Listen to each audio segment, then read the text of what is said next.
One Zambia, one nation. Thank you so much for joining us on the news desk with me, Amos Zulu. This is Zanis News, the top stories. Lusaka Ndola Highway reaches its lifespan. Plus, poor fishing camp infrastructure worry government. And now the news in detail. The Road Development Agency, RDA, says the Lusaka Ndola Highway has reached its lifespan and is beyond repair. RDA Acting Director Communications Anthony Mulowa says in the last few years, the road had rapidly deteriorated and needs to be reconstructed. Bethias Mutale has more in this report. The Lusaka Ndola Highway is of economic importance to the country, as the road not only takes traffic into 5 of Zambia's 10 provinces, but also connects to neighboring countries. But owing to the poor state of this road, many travelers and motorists have been complaining the terrible state of this highway. The Road Development Agency, RDA, say it is against this background that the government has signed the long-awaited upgrade of the road. I must hasten also to mention that we are pleased as the Road Development Agency that through the PPP arrangement, we are going to expand, not only rehabilitate, but expand this very important corridor. If you look at almost 80% of our road network is not in a good state. And as you are aware, the country has been undergoing debt issues. We have, as a country, a huge debt burden, which has slowed the implementation of projects in the road sector. And Road Transport and Safety Agency, RATSA, says the statistics of 2022 shows that 67% of road fatalities are registered on this highway. For us as an agency, this is one road. We have made recommendations to, our sister agency, the Road Development Agency, that it should be turned into a dual carriageway way back in 2021, and that was after our findings that some of these accidents could be mitigated if we had a dual carriageway. This, as I said, is a road that is passing through 3 provinces, and when we looked at the records, the statistics, it showed that it recorded the most accidents when compared to other stretches of the road network in the country. The upgrade of this road to a dual carriageway will be a dream come true. Bethias Mutale for Zanis News in Lusaka. Mamba Collieries Limited, through its corporate social responsibility, recently opened an eye clinic. The facility is equipped with a modern machinery and a fully functional theater. Here are the details by Chitalu Tembo. The Mamba Collieries Limited in Sinazongwe District in Southern Province has continued to offer various services within their corporate social responsibility to the community within their catchment. One such project is the eye clinic located at the Mamba General Hospital, which is fully operational and is offering eye services to the locals. The eye clinic, which has been furnished with modern equipment, is currently operating with 3 members of staff who are offering their services to an average of 100 eye patients on a daily basis. What used to happen before was that when we have an eye camp, we'll have to get these machines. This is an operating microscope, this huge expensive machine that is here.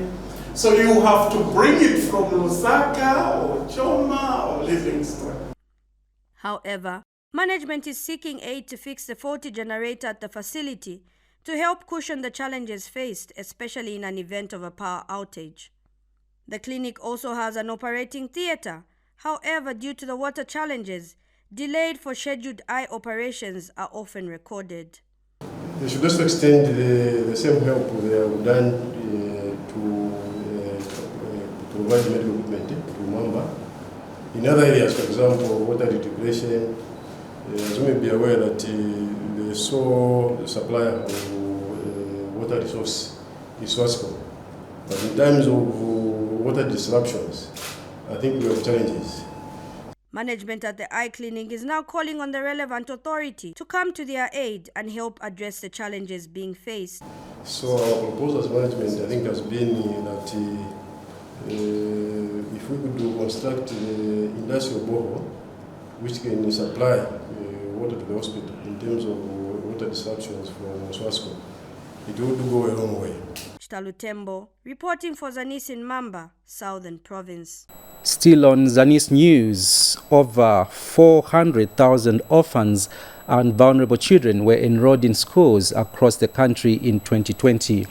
Education Minister Douglas Yakalima said this when he officiated at the International Social-Emotional Learning Day celebration at Family Legacy Academy in Lusaka.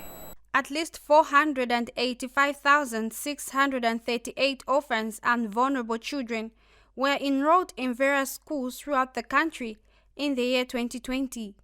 One of the organizations that took part of this number is Family Legacy, which serves over 14,000 vulnerable children in 22 high-densely populated areas in Lusaka. The Family Legacy has incorporated social-emotional learning to help learners deal with their emotions and feed them with the Word of God. Education Minister Douglas Yakalima, who was represented by his Permanent Secretary, Joe Kamoko, officiated at the International Social-Emotional Learning Day celebration and says anxiety and trauma have a negative impact on learners. Family Legacy, you need to be commended for the effort you're making. But we notice further that when your learners come to school to learn and they're experiencing stress, anxiety, and unaddressed trauma, it's virtually impossible for them to learn effectively. Moreover, we have to address trauma, which impacts children's academic performance.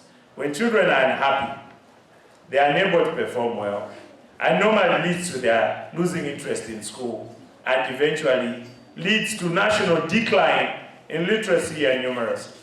And pupils at the school have shared how this program has improved their well-being. The amygdala, it is in charge of our emotions, and the prefrontal cortex, and the hippocampus, it is in charge of remembering whatever we learned. SEL, it has helped me in many ways. I can calm myself down. I can cooperate with my friend. And in terms of relationship, because this year they were choosing prefect and they didn't choose me, so I was very angry. But I said to myself that there's time for everything. Meanwhile, Family Legacy Mission Zambia Country Director Chikondi Piri says the Biblical Social-Emotional Learning Program has been rolled out to all its 21 schools in Lusaka.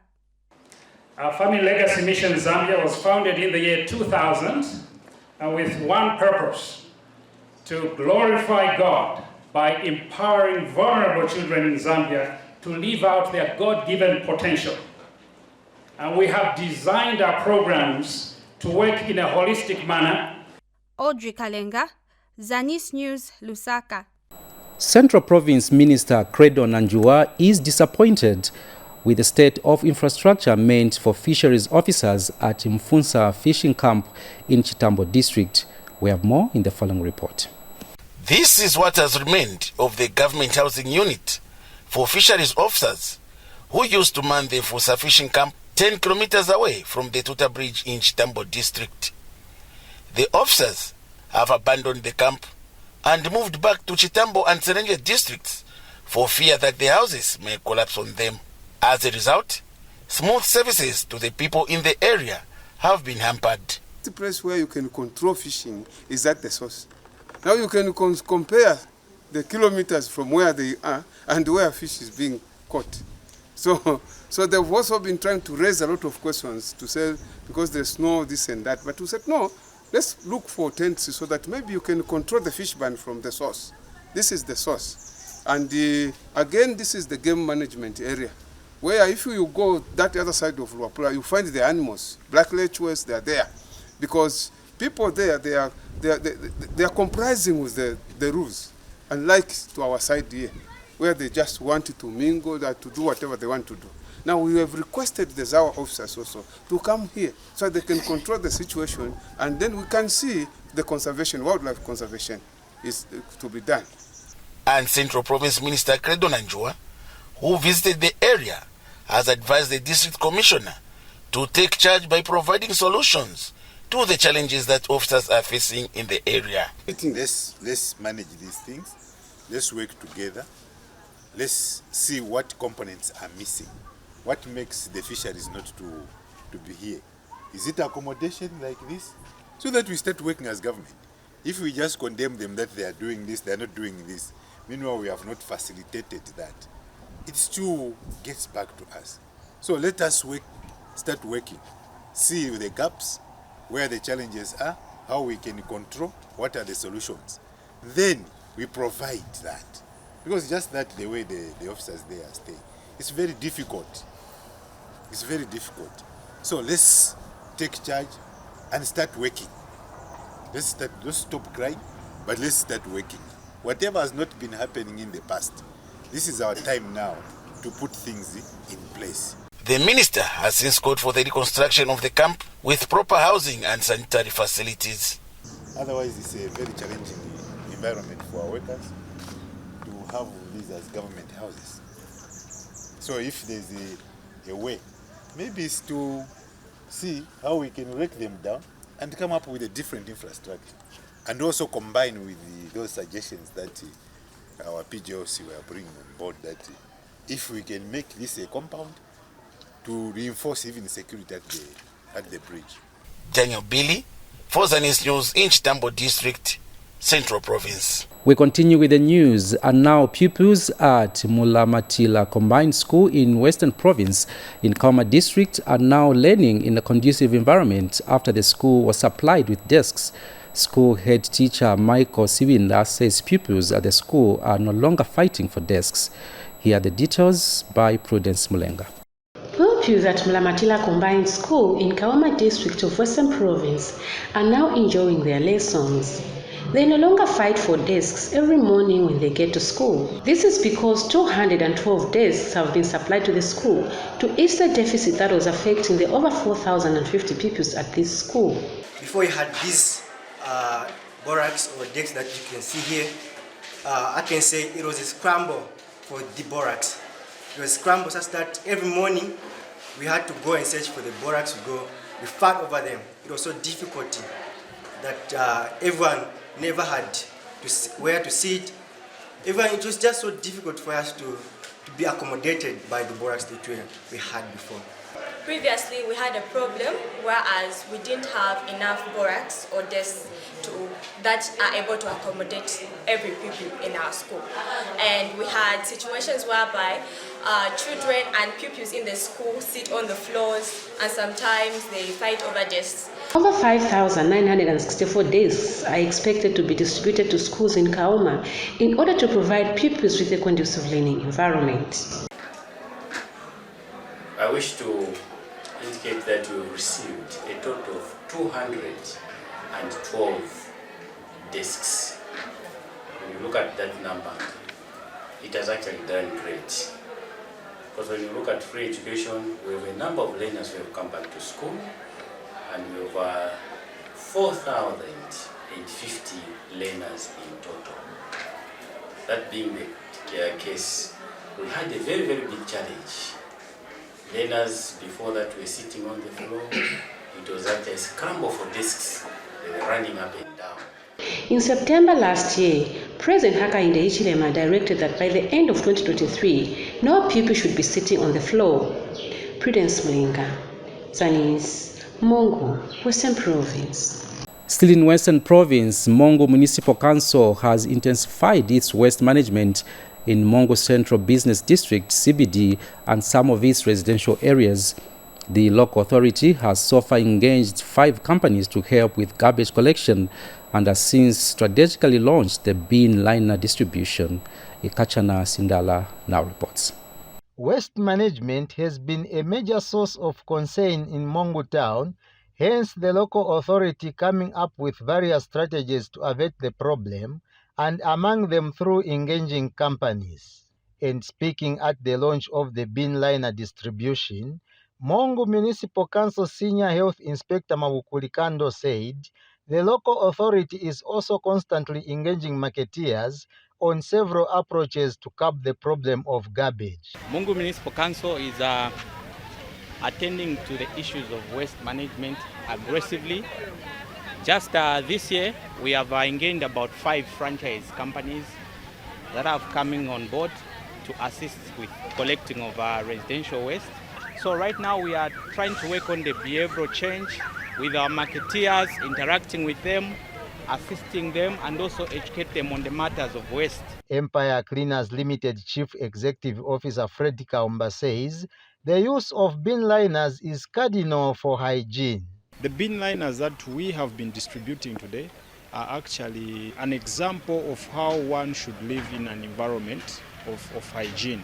Take for instance, when you look at my back here, we have waste.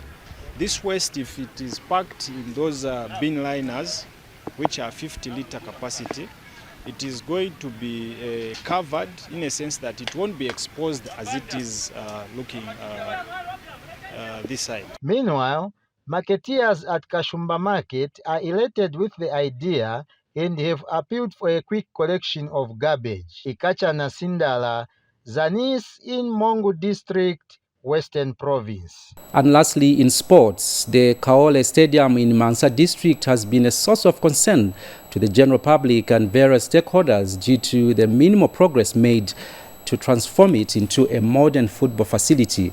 Luapula Province Minister Derek Chilundika inspected the stadium. In mid-December 2022, the National Council for Construction chairperson Vitalis Moya, after inspecting the works of Kaole Stadium, observed that the project due for the rehabilitation and upgrading of the stadium needs to be revisited. The works were supposed to be completed in June 2022. However, the contractors were behind schedule and postponed to December 2022, of which even up to date the works have not been completed, and the workmanship was described as below par by the NCC. And Luapula Province Minister Derek Chilundika, who has toured the stadium, is not impressed with the workmanship and lack of progress. I wish to state that I'm quite disappointed as Minister of the province for, looking at the pace that the work is moving at. It's not very impressive, and to some extent even the quality, though I might not be a construction engineer, does not really look impressive. But the best we'll do is to engage. We engage the contractors, both those doing the pitch and those doing the construction work, so that we meet somewhere. Yeah, we are going to quickly communicate to the ministry in charge of this and see how best we can have a round table to resolve these matters like yesterday.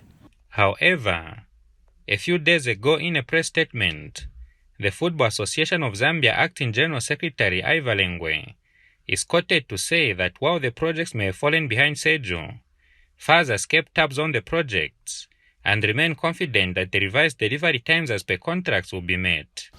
Chipidi Makasa, Zanis, Mansa District. That item brings us to the end of the news, but before we go, a reminder of the top stories. Lusaka Ndola Highway reaches its lifespan. And lastly, poor fishing camp infrastructures worry government. We end the news just there. On behalf of the entire production team, my name is Amos Zulu. Enjoy the rest of the programming.